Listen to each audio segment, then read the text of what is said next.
everyone, and welcome back to the final game theory about Petscop. This is game theory trapped in the machine. With this video on Saturday, which is today, it will conclude everything about Petscop except for one certain video, but I'm gonna do that after this, and then the whole Petscop series will be complete. So yeah, this is a lot to take in. I can understand that. So anyway, uh,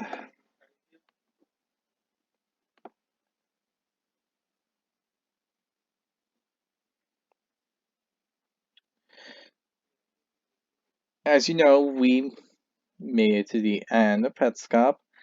The credits I thought would be more, I don't know, what's the word?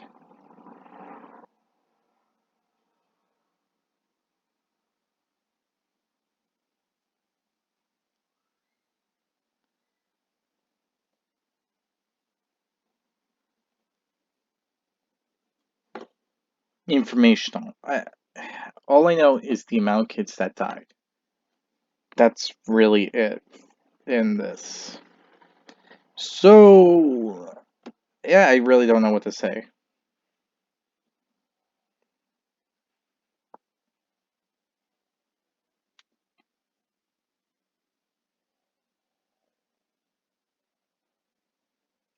So, yeah, not much is really saying about this. I hope it gives like a secret that happened in the credits, but I think I'm gonna be wrong about that. So, yeah. But anyway, I hope you all enjoyed this video. If you did, be sure to hit the like button down below. Hit the subscribe button to support the channel, support the content provided, and so on and so forth.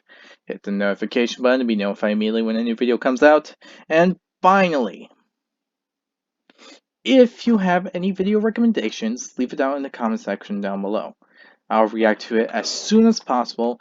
And as well, if you have any thoughts or theories or notice anything that I didn't notice within this whole series, be sure to leave it down in the comment section as well.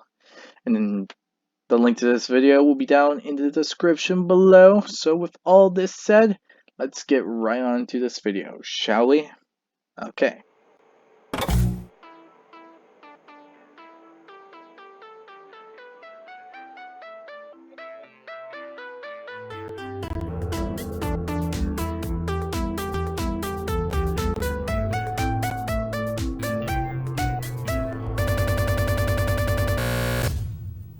Hello, Internet.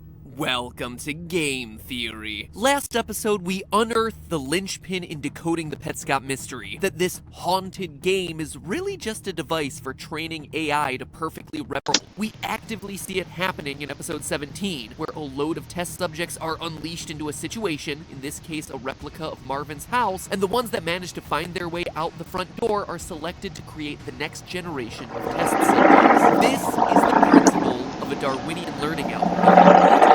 Those generations become more and more sophisticated until the AI is finally thinking like the person that the game's creator is hoping to replicate. Further adding to this theory are the patterns in the game's autosave files and the fact that these recordings progress from Generation 1 to Generation 15 3 separate times, indicating that this isn't a game generation, but rather a generation of AI. If you haven't seen that last episode, watch it now, because that information and a general understanding of the Petscop series is essential for today's episode, as we piece together what I believe to be the definitive solution to the major loose threads in this series. Who is Paul? Why is the character Belle here? What's the deal with the creepy schoolhouse scenes? And why is this story being told to us in this way? All that and Yeah, I've been wondering why show all this, why do this, as well as what does Paul want. The other two I can kind of guess or figure out, but more today as we continue to close the book on the scariest game you, luckily, will never have the chance to play. Let's start with the primary question of Petscop. Can someone be reborn? We've seen a number of references to birth and rebirth throughout the series, from a cryptic note in the Quitter's room reading, "Can you remember being born?" to Tiara's hypothesis that some children can be psychologically damaged beyond rebirth. This is the primary goal of Petscop the game, to rebirth people using AI, to quantify everything about an individual and then replicate that person in a digital format. As we talked about last time, Rainer uses it to rebirth Marvin so he can find a hidden grave. He then uses it to rebirth Care to find out what happened to her on the day that she went missing. And he tries to use it on the character Belle in his attempts to rebirth Tiara, except something goes horribly wrong. So that's the what of Petscop, but now we need to figure out why. We know bits and pieces about kidnappings and plucking eyebrows and children dying, but how does it all tie together? Now that we know what we're watching, why are we seeing it? Why are we watching what amounts to an AI training simulator? Well, strap in, because this one is a doozy. Today, we solve Petscop. That's a bold assumption. You have me interested. I just wanted to joke around about that, but this sounds very complicated, to be honest. I thought, at the beginning, I thought it was like possessed, but now I'm hearing more of this and more of that, and learning more about AI stuff, so it's kind of interesting to actually hear what is going on here. I guess Paul is trying to use all this information, all these secrets, to find something. The question is, I don't know what. I think it's that one room at the end of Petscop, but again, I don't know if that's the case or not.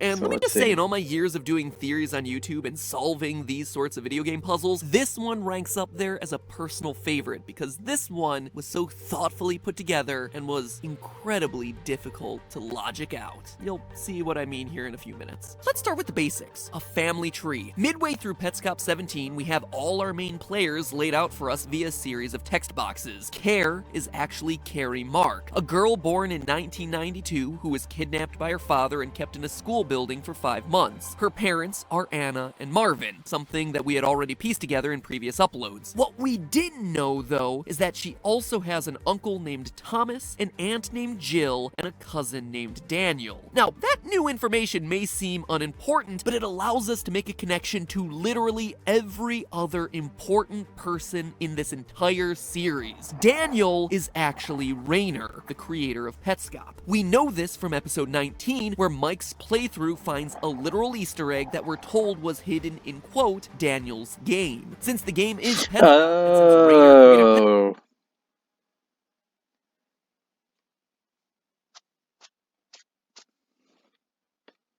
I thought that was someone else, to be honest.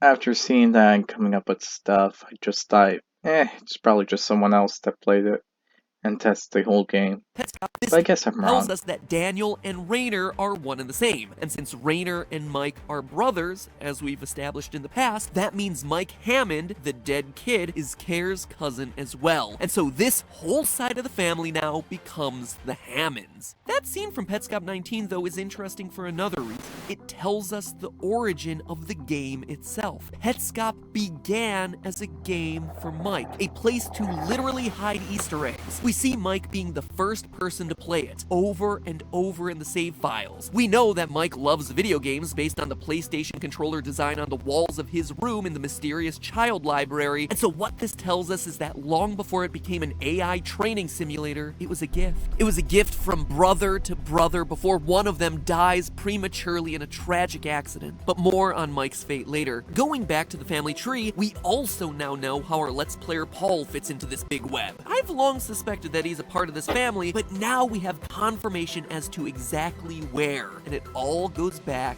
to the windmill. Back in Petscop 9, we were given this riddle about Marvin's past. It's a line that I've quoted many times in all of the different Petscop theories, but here it is one more time. I was looking through your things. I found that picture of you from 1977 standing in front of an old windmill with your friend. You went there, and it was a bad idea. Your friend and the windmill both disappeared into thin air. Her sister was holding the camera. You married her sister, and years later, your friend was reborn as your daughter.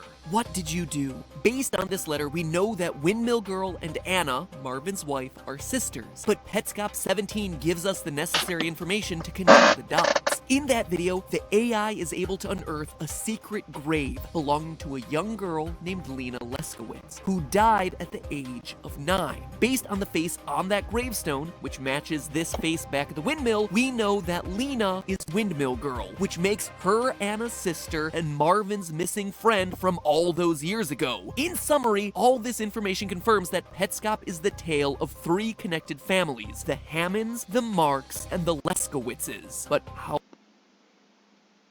Wow. That's,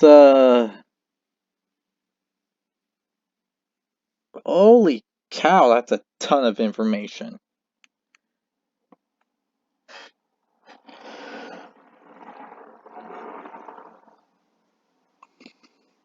So, we got 3 families. And let me guess, Paul is related to one of these families. Am I right? I think I'm leaning toward the Hammonds or the Leakowitz. But seriously, this is like very confusing. Holy cow, this is a ton of info to take in. So, we're basically talking about the family tree between 3 families. The Hammonds are cousins to the Marks, and the Leikowitz are friends with the 2. Okay. How's this tie back into Paul? Get ready, because this one is just brilliant. If you look at the first mention of Petscop online, it was via a Reddit post entitled Videos of a Mysterious Unfinished PSX Game from 1997 called Petscop. There's something hiding in it. The one and only post on Reddit made by a user named P.A. Leskowitz. Paul Leskowitz. But Paul's connections go deeper than just being related. Leskowitz. Okay, so I thought it was the Hammonds, but it's the Leskowitz. So what is he trying to find? It's obvious he's trying to find a certain location with something inside, but what specifically?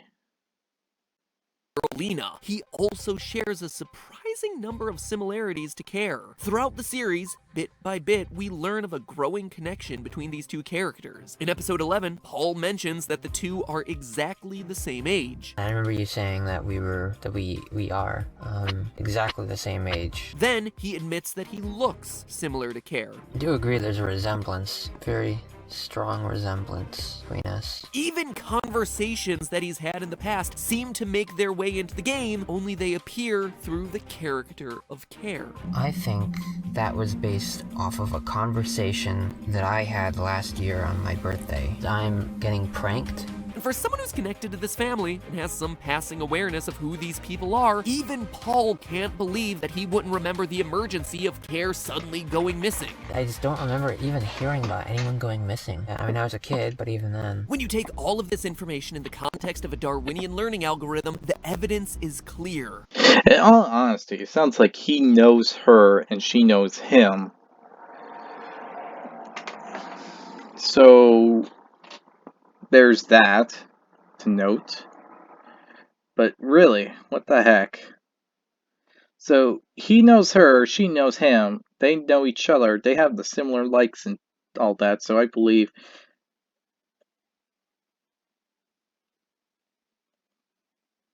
that they know each other to the point that they're friends in real life or something like that. And he keeps saying we in those conversations. So I think the person he's talking to is Care. But an Paul adult. is another iteration of the Care AI coming from the same generation. Remember last time how I said that each generation of AI features hundreds of possible candidates set out to account? Or I could be completely wrong and it's something else, like an AI thing. I thought I had something there for a second. This is just Task with confusing. only the strongest performers being selected? Well, Paul is one of those, and he's made the cut. He is, in essence, another iteration of Care, one that's made slightly different choices, but is still passing this test. That's why they're the same age, why they look the same, why he can't remember anything about her disappearance, and why they're having similar conversations. It would explain why there would be so many instances of weird syncing between the episodes, where movements are perfectly recreated from one playthrough to the next. It's all iterations of AI playing through the same movement patterns. That's also why there's this repeated question posed to Paul of remember being born. He can't. He wasn't really born. He was created. It's also why Paul has a room in the child library alongside Mike and Care and Lena, despite never having any connection to this game prior to his playthrough. But when I found my room, I was shocked at first, but it made sense. They would be tied in some way to me through you. And since, according to that letter, we know that Care is a reborn Lena by the transitive property of equality, it means that Paul is a reborn Lena too. That's why in Petscop 15, whenever you pick up a party hat trinket, you're immediately dragged back to this picture and the word girl. The party hat is the object that appears on Lena's gravestone because she died on her 9th birthday. And Marvin, as represented by Green Tool here in these school sequences, is dragging you back as he tries to reprogram you, all in his attempts to rebirth his long-dead friend Lena. But Paul is a real person playing this game, I hear you saying. We hear him physically moving in some room that he's playing in. Yes, that's absolutely true, but it doesn't discount him as an AI. Consider this. In Petscop 20, we see Marvin's playthrough. At the beginning of it, it seems like he's having trouble distinguishing his left from his right. He then pulls up the control menu, and what do we see? That left and right on the controller are reversed. So now rewind to a much earlier part of the series, and what fun fact do we learn about Paul? That Paul, too, has trouble telling his left from his right. Righty-tighty, lefty-loosey, or, you turn this thing to the right. And I mean, I still get confused about that. Whether he's real or digital, that confusion would stem from him being born out of a system where the controls are reversed. I mean, I told you this series was deep. We're talking the control schematics. You can just tell how no detail throughout this entire series is too small to matter. Holy moly, this is... Ugh. I can't tell if what I'm seeing is true or wrong. So he could be a real person, but he could also be an AI at the same time. He could have left at one single point, and the game was trying to figure out his pattern and try to follow everything to a degree. And then, bam, when he starts talking again, it's him playing. Or, I don't know. Like, what? This is really, really confusing, but also really clever to do.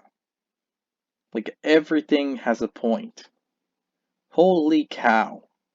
It's just unbelievable to me how tightly scripted this whole thing is. It's really impressive, especially for something that has such a casual feel to it. I'm sorry, I just really love this series. And the game has clearly established a connection between the real world and the game world. By cranking up the exposure of various loading screen transitions throughout the series, we're able to see real-world versions of various in-game objects. Stairs down into a basement, a piano hooked up into a PlayStation, and perhaps the most chilling one of all, Care's box of spilled crayons from her room in the child library. These bridges between the game and real-world objects are solidified by Petscop 16, an episode which, in my opinion, is the most disturbing installment of the entire series, which features an emergency distress warning as well as a live feed of something identified as the ghost room. By the end of that video, a dot, which is tracking something, slowly makes its way over to the chair and begins doing something with this, the TV. To me, it's pretty clear, whatever it is in that room, it started to play Petscop. Notice in the corner a wheel that should look pretty darn familiar. It's the same wheel that cycles through different iterations of the AI for any given generation. But we can actually go one step further with this little clue. It's set to the same alignment that we see CARE's AI in at the end of Petscop 17. So what could all of that mean? Well, to me, it seems to indicate that the CARE AI has somehow been able to transition out of the game and into the real world. And it's now being very closely monitored in this observation room. At the very beginning of that same video, for a brief moment, we can actually glimpse some text on the pause screen. Quote, "The ghost room is a ship in a bottle." Now, that's certainly vague, but here's how I interpret it. A ship in a bottle is a perfect replica of a real-life thing, but it's kept preserved and protected inside of its bottle. You can look, but you can't touch. The ghost room, then, is just that. A place where replicas of humans are made, preserved, protected, and then observed, without any chance that they'll be able to escape. Further supporting this idea is Pickled Sarcasm on Reddit, who pointed out that calling it Ship in a Bottle may be a reference to a 1993 Star Trek episode of the same name, where characters from the holodeck become real as they basically will themselves into being physical forms. Which is why it's finally time to talk about Belle. Up until this point, I've tried to focus the This is insane. It's so out of left field that you wouldn't really think about this. You would try to think it's haunted, it's cursed, or something of the sort. But yet, right now, you're being told something else. Holy cow. This is, wow. I don't even know the proper words just to talk about this. Jeez. narrative of this theory and this game around family, because that makes sense. It's nice and it's concise and all the pieces fit pretty cleanly together. But then you have Belle, a character who the game outright tells us isn't part of the family. A character, though, who seems unbelievably important to the plot and is clearly tied to something very, very bad happening in the world of Petscop based on this progression of save file names, but whose role in this thing is vague, to say the least. But here's the thing, Belle is the linchpin to proving that people can cross into and out of this game. Based on the progression of save files, we know that Belle was one of the game's earliest human testers, and she was good at it. Relative to all the other playthrough snippets that we watch, Belle is quickly able to solve all of the game's puzzles. But then something happens, and apparently she's gone. She's trapped somewhere, presumably inside the game. And she's still good inside the game too, as we see her actively able to hack into the game from the inside. So much so that she's now able to change texture files. This potentially leads her to eventually escape, as in episode 12, we're told that she's finally free, that she's somehow been rescued, that she's been running the game, aka trapped inside of the game, for over 17 and a half years. But most importantly, Raynor asks her this: are you still sitting on a chair? Can you still look around the room? Is there still a room? This all shows that the ghost room is real, and that Belle, at least at one point, has been sitting in a chair in a real room, and that upon getting rescued, she's back in that real space. A real space that Marvin was also apparently in. In one of the most crucial bits of lore that I've ever covered in this series ever, in the final 5 seconds of the final episode of Petscop, minus the dance break, we get the big reveal as we enter a pause screen that exists inside of another pause screen. We're left with the concluding message of, your butt leaves a cavity in the chair. Yep, that's it, ladies and gentlemen. The final clue in this epic multi-year mystery is a quote about a butt groove. But why? What's this telling us? Well, it tells us that the chair is real, the cavity is real, and that once you pass through a couple layers of meta, your butt is real too. I'm dummy thick. Your butt is the answer. That is the final note of Petscop. You have got to be freaking kidding me. That is the final note? That's the final thing you say to close the series? Or is it? Because we still have one Okay, final set thank of you. clues to look into: the road, the pets, and Tiara. Up until this point, we've broken this series down into very small pieces, just like you work on a puzzle. A chunk here and a chunk here, all united by themes or colors. But now it's time to step back and assemble the bigger picture here. The actual story of these 21 episodes. How do all of these individual events connect? What really did happen to Mike and Tiara and Lena and Rainer? Where's Paul and Care now that some AI is out there in the real world? And what does the future of Petscop hold, if indeed there is a future to Petscop? All that is coming up in what I predict to be my final Petscop theory, where we get away from a lot of the finer details and tell the story that this game is trying to tell us. It's honestly not going to be next week, because honestly I could use a break from covering Petscop, and I'm sure you'd like to see me cover something else, but it's probably going to be another week or two. If Petscop is truly the tale of 3 families, what exactly happened to those 3 families? Sounds like I'm rehashing FNAF now. Anyway, more on that Yeah, pretty soon much. as we conclude the series once and for all. But until that day comes, remember, That's just a theory. A game theory. thanks for watching. Watch more. Subscribe.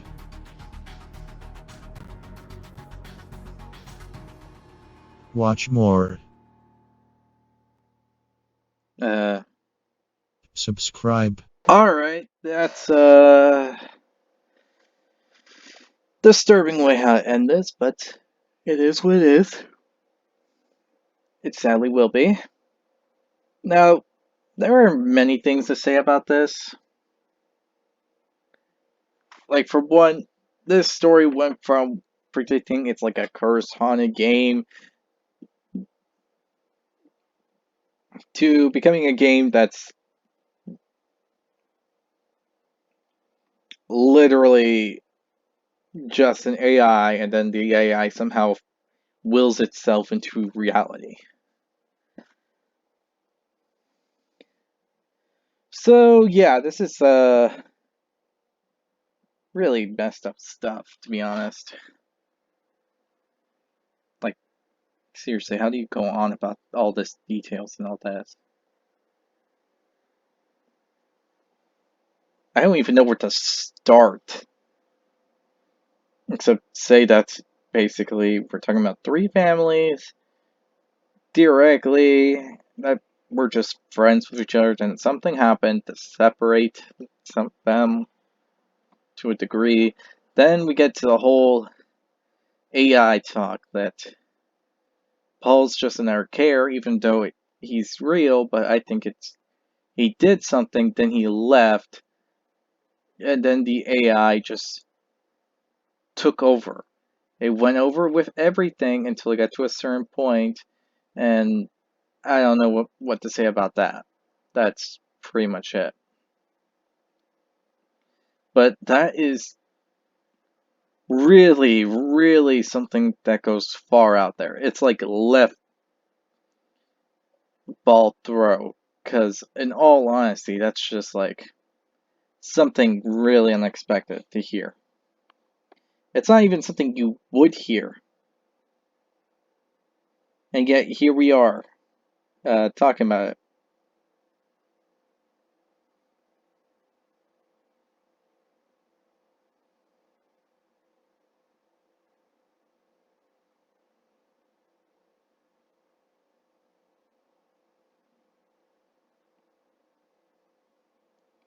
So,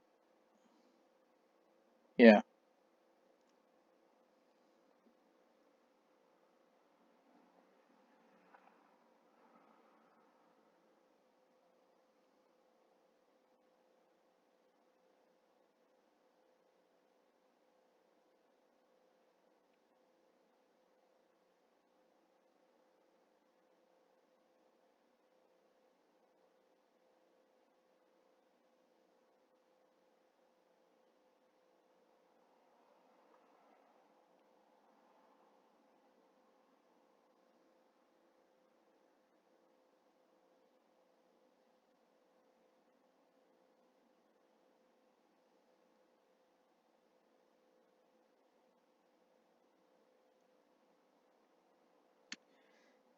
I I honestly don't know what to say about this. It's just really far out there.